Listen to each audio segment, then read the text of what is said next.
Friends, I welcome you to my channel. Before listening to this story, I will ask you to like and subscribe. It is not difficult for you, but it is pleasant for me. And we're starting. I thought that my life was quite normal. There were ups and downs, but there were many more positive moments than negative ones.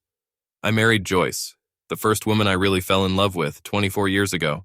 We had 2 boys, Dylan and Parker, who at the beginning of this story were enjoying the start of the summer holidays before their senior and sophomore years, respectively, at the same leading university in our state.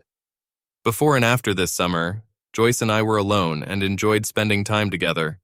Joyce had only 2 complaints about Dylan and Parker. 1, they didn't communicate with her, and with me, as much as they should. Doesn't every mother of college-age boys have such a complaint? Especially about their personal lives, in which they were less sociable than the Sphinx. 2, they looked and behaved so much like me that she wondered if some of her DNA had been passed on to them.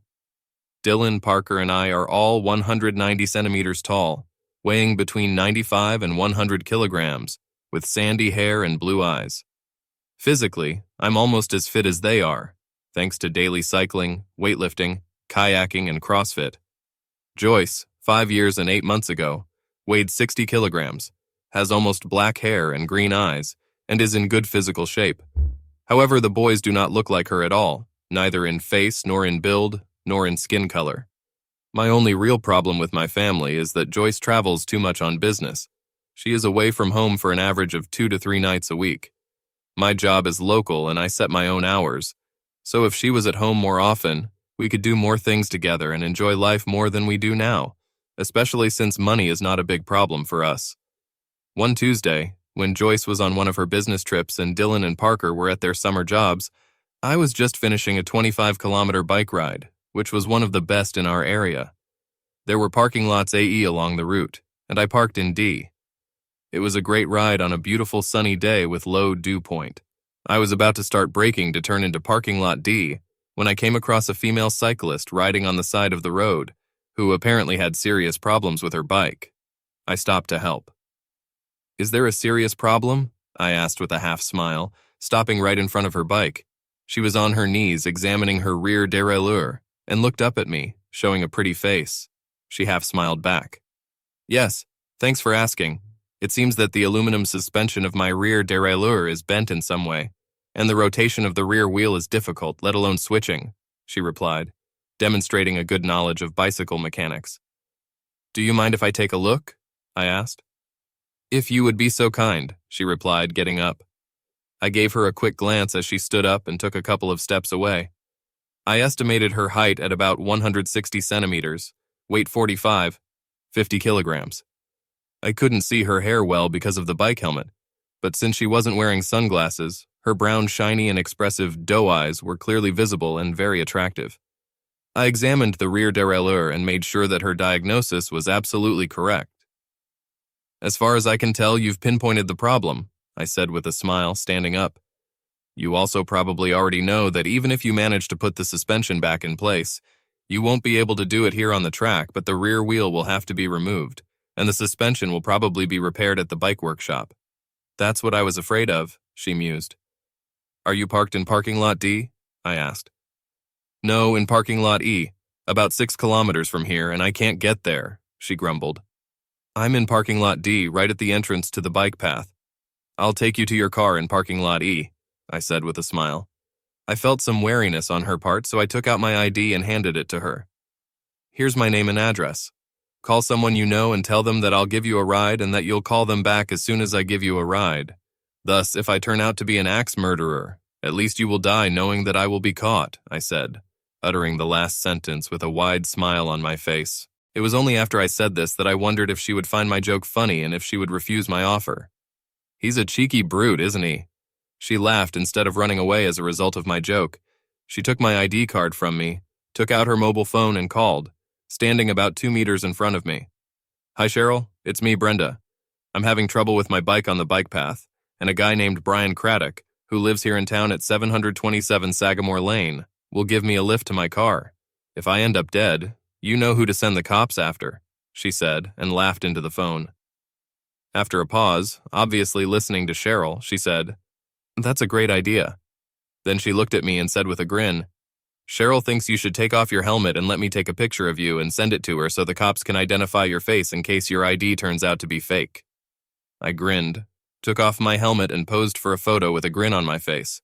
A pretty woman who introduced herself as Brenda took a photo with her phone, pressed a few more buttons on it, and put it to her ear again. "Did you get the picture, Cheryl?" She whispered something into the phone. After about a 30-second delay, she grinned and said, "You're evil. Thank you," and ended the conversation. "Here, you drive my bike and I'll take yours to my car," I said, strapping my helmet strap to the handlebars of my bike, and then I took her bike and walked on. We had a little chat on the way to my car. When we got to my car, I put both bikes on the bike rack in the trunk. I threw the helmet on the back seat, opened the passenger door for her, and she took off the helmet and then got in. I couldn't help but notice her glossy dark hair falling over her shoulders. What's not to like about this woman's appearance? I wondered to myself.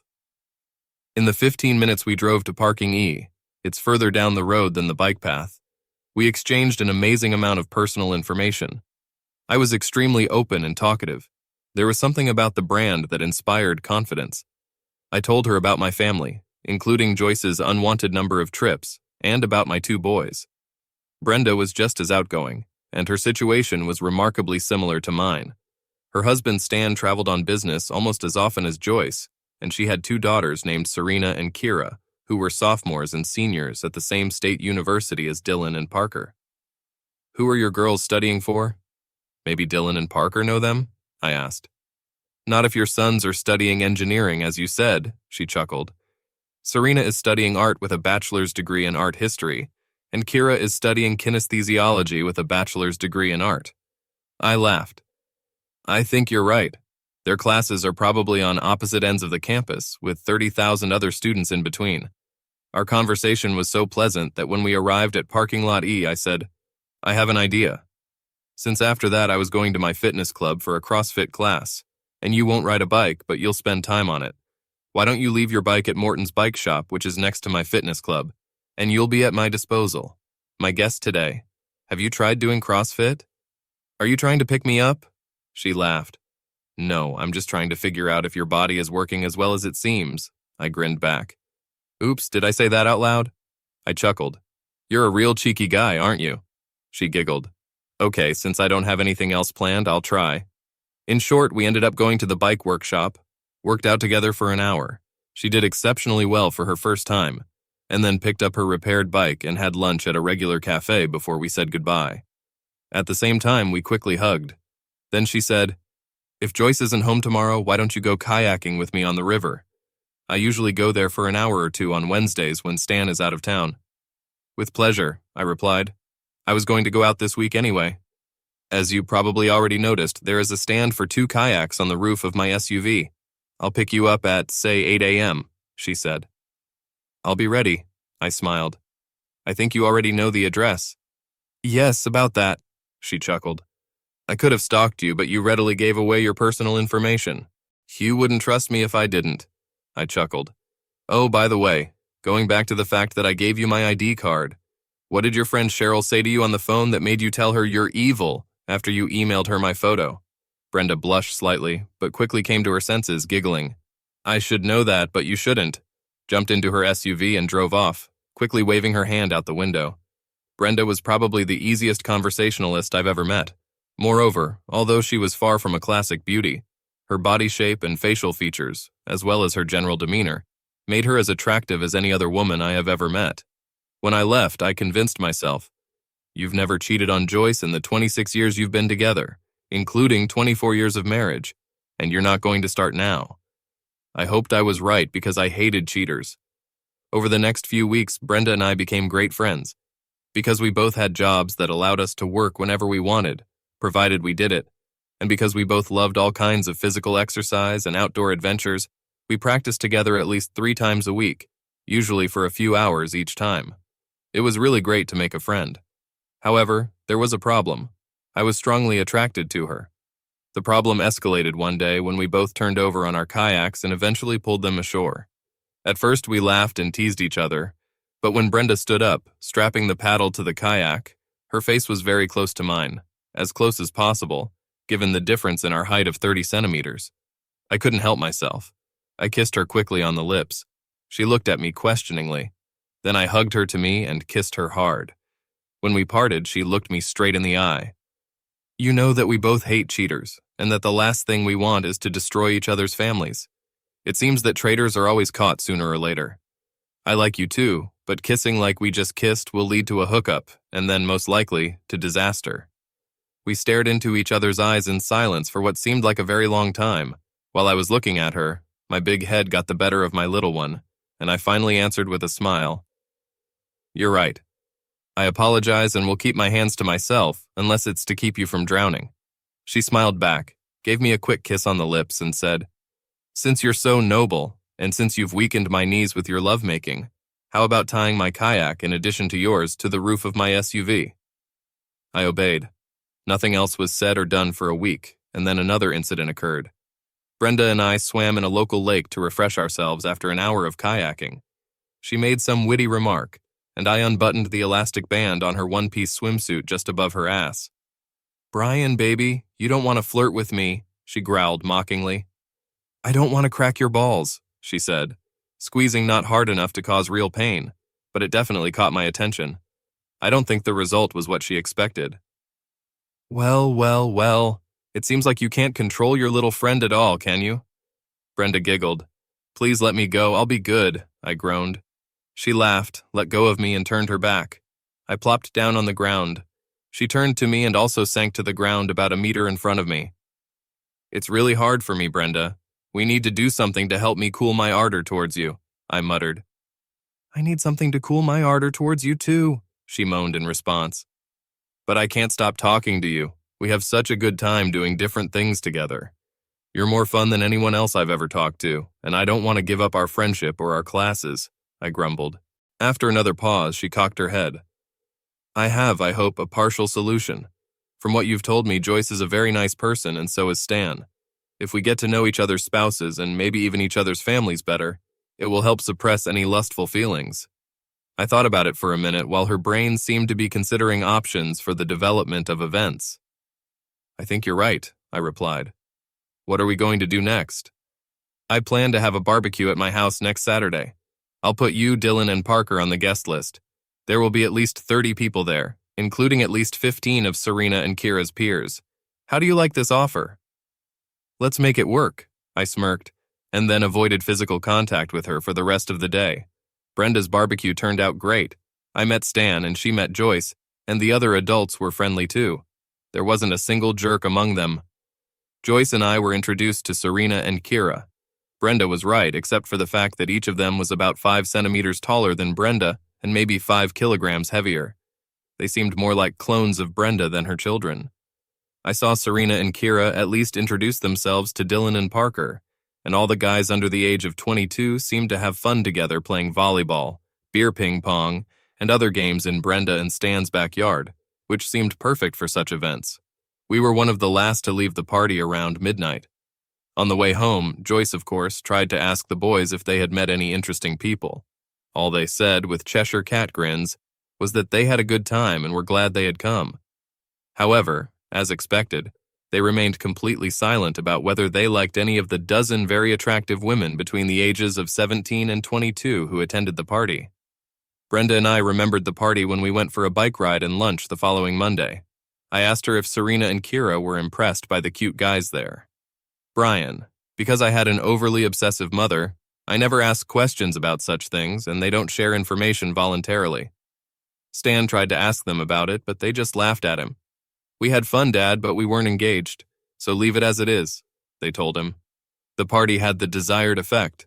One weekend I went to a professional baseball game with Stan and 2 other guys, and Brenda went to a play with Joyce and the wives of 2 other guys at the same time. Over the next 2 weeks, despite the fact that Brenda and I went for walks together 7 times, everything between us was restrained. We had fun, but no kissing or caressing. And then the train derailed. By a strange coincidence, Joyce and Stan held unusual conferences outside the city on Friday afternoon and Sunday afternoon 3 weeks after Brenda's party. Dylan and Parker left for the weekend on Friday evening to go to the beach. and Serena and Kira left for the weekend on Saturday morning to visit several sorority sisters at the lake house where one of their parents lives.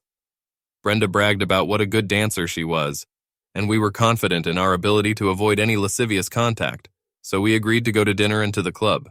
We didn't hide it from Joyce or Stan, but we had to promise them that the four of us would go to dinner and the club next Saturday. "You find the best club for us," was Joyce's opinion. When I picked up Brenda early on Saturday evening, she looked as good as ever. Although she was wearing a dress at the barbecue, it was the only time I saw her in such an outfit. She looked very modest there, including her hair was pulled up in a bun. She was not wearing makeup, and the dress did not emphasize her toned hips or prominent ass. Her dress really suited her that evening. She was wearing just as much light makeup as she needed. Her hair was well groomed but loose around her shoulders, and she looked radiant. We had a relatively modest dinner, although there was a lot of laughter, including at least half a dozen obscene jokes that she heard from her friend Cheryl, an unmarried nurse. We went to one club, which seemed too boring to us, but the second one was fun and just right. Brenda was as good a dancer as she thought she was, and for a guy who had never studied dancing, I could stand up for myself with anyone. Besides, I wanted to stay on the dance floor with Brenda because I didn't want her dancing with anyone else, and even then I had to discourage a couple of drunks with a strong hand. Two unusual things happened that evening.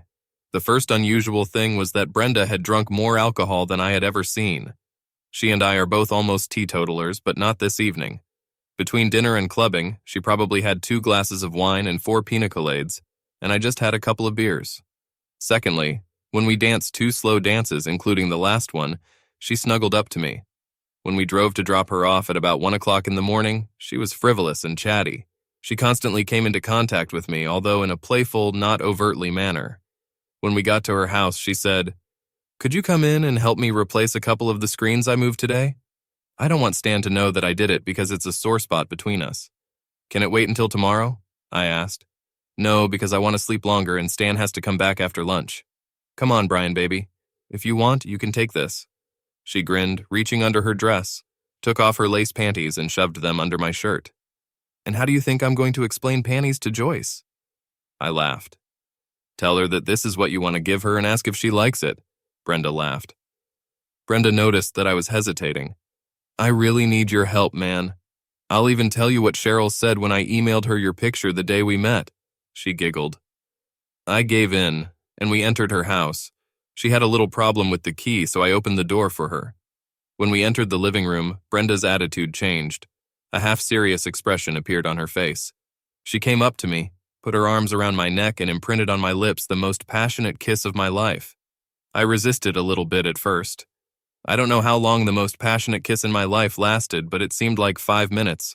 Time, distance, atmosphere. Nothing seemed to exist except my euphoria.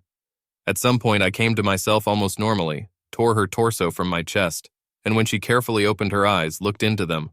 "You're a damn goddess," I exclaimed before planting a kiss on her smiling lips. "Let's go to your guest room," I muttered. It made us finally break away from each other. Brenda giggled, pushed me back onto the couch, and took off my shoes, socks, pants, and boxers. She scattered them on the living room floor and then took my hand and led me upstairs. While Brenda was laying out the double bed in the guest room, I took off the rest of my clothes and then turned her around and held her at arm's length. "You have a body like Aphrodite," I muttered. When we were done, we fell asleep in each other's arms and woke up only when the sun appeared in the windows of her guest bedroom facing east.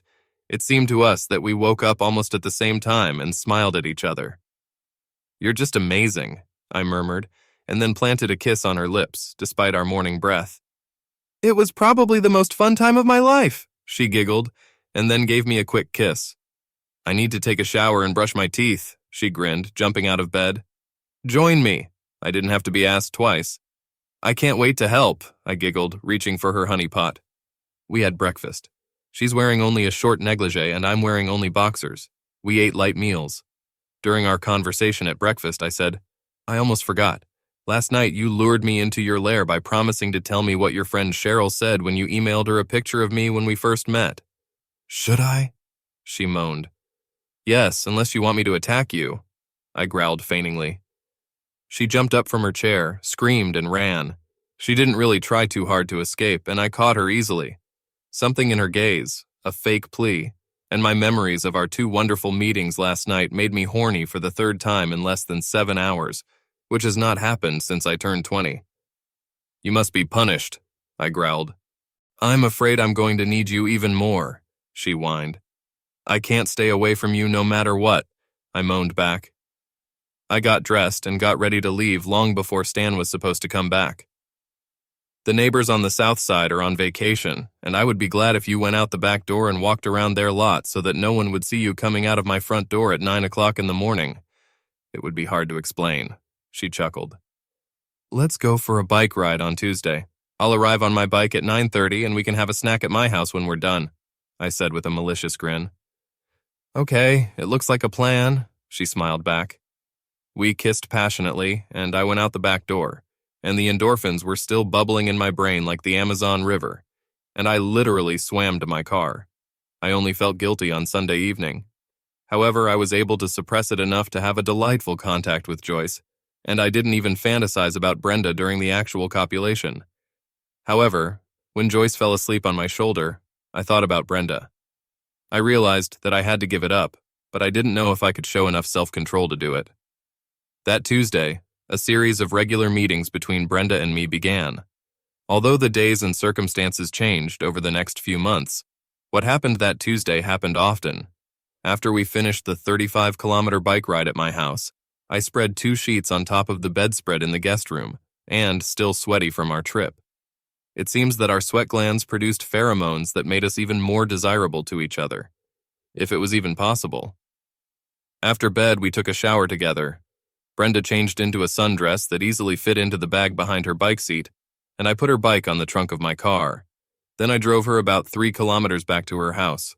Over the next few months, Brenda and I copulated at least 2, and sometimes as many as 4 days a week, and every meeting with her was as exciting as the first one. Better than any other experience in my life. We even spent the night together 3 more times when circumstances allowed. While Brenda and I were in nirvana, we did not deceive ourselves that what we were doing was normal and without possible consequences. Neither of our spouses deserved their partner's infidelity. While we both increased our activity with our spouses both out of guilt and because our antics together fueled our libido. And although when we weren't making love to each other, we did everything we could to make our spouses and families happy, we knew that our actions could lead to the destruction of the relationship of both families. Despite our guilt, if it weren't for the danger, we probably would never have parted. We were so attached to each other. On Wednesday, when Joyce and Stan were out of town on business, we took one of our classic bike rides. However, on that particular day, Brenda had some other things to do, and I had an appointment in the afternoon, so we moved away from our usual routine and made love only once. When Brenda left for some reason, I immediately took off the sheets covering the bed in the guest room and put them in the washing machine before taking a shower so that there would be no traces of the debauchery that had just occurred there. While I was in the shower, Joyce went into the bathroom. I was shocked to see her. "Hi, honey," she chirped. "Are you glad to see me?" "I'm glad, but I'm surprised," I replied through the shower door. "I finished early. I left a message on your mobile phone, but seeing that your bike is standing right on the street and you are in the shower, I assumed that you were on a bike ride then, probably with Brenda or Jack. Jack was sometimes my companion on bike rides." "I rode bicycles with both of them, Detective Joyce," I laughed, telling my partial salvation lie. The next day, I met Brenda in the park and told her about the near failure and how I thought about her when I used Joyce to insensibility. "Brenda, I'm consumed with guilt and fear. If we were caught, which we managed to avoid in no more than 5 minutes, and then because I accidentally took the sheets off the bedspread in the guest room, our families would be destroyed." Brenda looked very thoughtful. After a moment, she looked into my eyes. "Our relationship is the brightest event in my life, but I feel the same feelings of guilt and fear as you do. If we didn't have kids and if our spouses were jerks, everything would be different. But we have children, even if they are in college, and our spouses are wonderful people who do not deserve our infidelity. So we need to find a way to end this." I nodded in agreement. And then a thought occurred to me. "You know, I could finance our visit to a psychologist so that he can help us decide what to do so that Joyce doesn't find out anything. Do you agree?" Before she could answer, we exchanged passionate glances. "Oh shit," I muttered out loud. I looked around, saw a remote wooded area about 50 meters away from me and no other people in sight. I grabbed her by the hand and led her into the woods. When we took off only the lower part of the clothes, and she bent down and leaned against a tree, I used her. As soon as we came to our senses, fortunately before anyone else passed by, she said, "We have a serious problem. I can agree with you to pay for the services of a psychologist. Make an appointment and I'll try to make time work for us." We kissed passionately, returned to our cars without computers, and drove away. By the evening of the same day, by begging and naming names, I made an appointment for Friday with Dr. Meg Sheehan, a well-known psychologist and family relations consultant who lives in a neighboring suburb. I called Brenda on Thursday morning and told her she agreed, agreeing to pay her an additional fee to see us after hours, and after she described our problem, guilt and fear to her, Dr. Sheehan agreed to meet with us 4 times over the next 2 weeks. We were lucky to get help because we just couldn't stop using each other. We were getting too bold, so exposure was inevitable unless we could somehow stop it. By the 3rd session, Dr. Sheehan had diagnosed our problem. Although she described it in clinical terms, she also described it from a layman's point of view. Her explanation was this: "You two are just addicted to each other." I don't use this term lightly. In the media, you constantly hear about people who say they have an addiction, but 99% of the time it's bullshit and just an excuse for disorderly behavior. "Is there no such thing as clinical addiction?" Brenda asked. "There are several real clinical cases, maybe 1 man in 500,000 and 1 woman in 1,000,000, but they are rare and addiction is not limited to one person. Although I cannot give you a real explanation for this, the 2 of you in your case is only the 2nd in my practice. Depend only on each other. Today I'm going to introduce you to the techniques and medications that you can use to start breaking up a relationship, because you need to be careful. It's the only thing that's going to work for the 2 of you," she announced grimly. We realized that Meg Sheehan was right when, right after that session with her, we used each other in Brenda's SUV. By the end of the 4th session with Dr. Sheehan, we had absorbed all possible information about methods that would help us cope with depression, and received a homeopathic libido suppressant that we could take for the first 2 weeks. Then, in each other's presence, we blocked our mobile phone numbers and email addresses on each other's phones. We parted with a 2-minute kiss that touched our souls. Shortly before Thanksgiving, we switched to cold turkey, and the upcoming holidays helped, combined with the techniques that Meg Sheehan provided us with, and maybe even homeopathic medicines, although I wasn't so sure about that, to cope with it. For the first month, I called Brenda every day. Sometimes I stopped myself, sometimes I actually called, but because my number was blocked, I couldn't get through. Gradually, I brought other experiences into my relationship with Joyce and made a truly concerted effort to keep her needs, as well as Dylan and Parker, at the center of my attention. By Christmas, I was already on my way to getting rid of my addiction to Brenda. Whenever Joyce asked about meeting Brenda and Stan, I dodged the answers. Meg warned us that if we had personal contact, we would certainly have a relapse, and after a relapse, it would be even more difficult to recover. It also helped that both Dylan and Parker were on good terms. Not only were they doing well at school, but from what Joyce and I overheard, and from their smiling refusal to answer some of Joyce's questions, I suspected. And Joyce was convinced that they both had girlfriends. Of course, they often went away for vacations and spring break next year, but they were always cheerful when they were at home. In addition, they talked to us on the phone even more often than usual, although the issue of girlfriends was not discussed as a topic of conversation. By the time Dylan was ready to graduate from college, I was proud of myself and as happy as I could be, given the fact that I no longer used the goddess Brenda. My relationships with Joyce, Dylan, and Parker were as strong as ever, and my life with Joyce was more exciting than before I met Brenda. Everything in my life seemed to fall into place. Of course, I still thought about the brand on a daily basis, but my survival mechanisms improved to such an extent that I rarely experienced agony, and I fantasized about using the brand only in 1/10 of the cases when I actually used Joyce. I was a little worried about attending graduation, as I assumed that Brenda's daughter, Kira, would graduate from the same university on the same day. However, since there were more than 8,000 graduates that year, as in most major universities, the chances of meeting someone from another school were low. Dylan was graduating from high school with a degree in electrical engineering, and assuming that nothing had changed since the last time I talked to Brenda about it, which was about 7 months ago, Kira was supposed to get a degree from the School of Arts and Sciences in Kinesthesiology, and the ceremony. Her graduation ceremony was supposed to take place on the other side. The campus was almost 3 kilometers from where Dylan was getting his degree.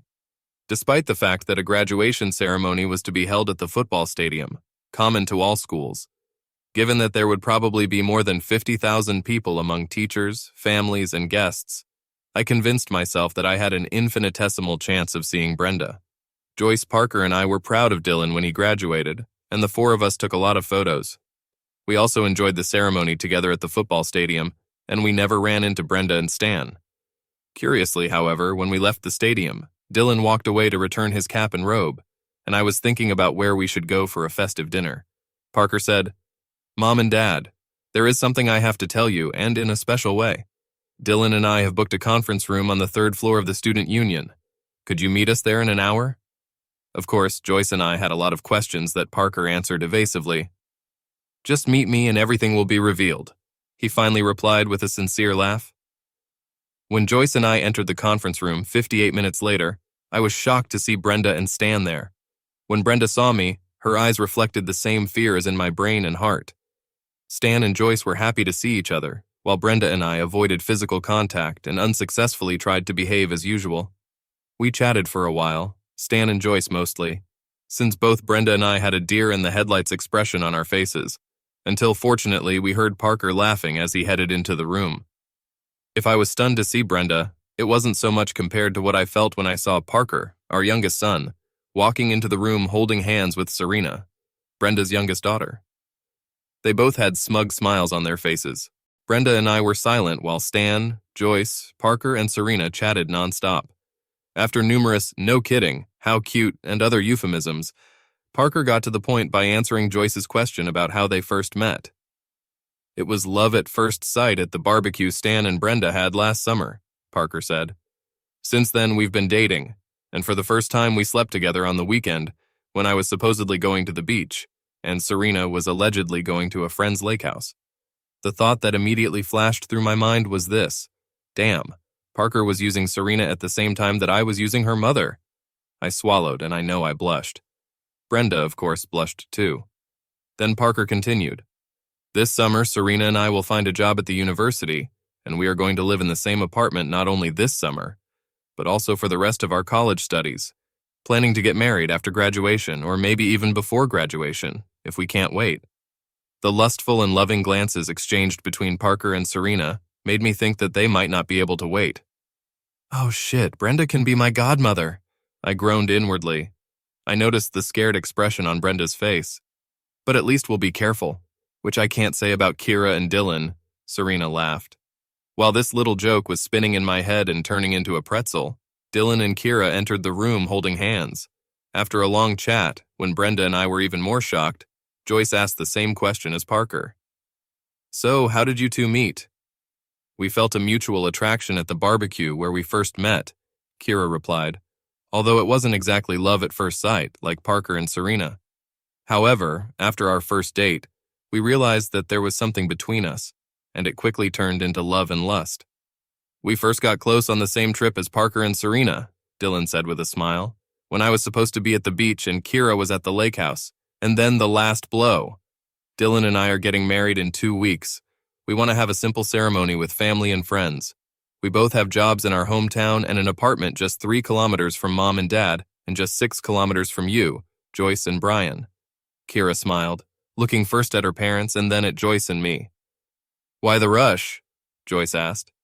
"I'm 6 weeks pregnant," Kira giggled as Dylan kissed her cheek and squeezed her hand.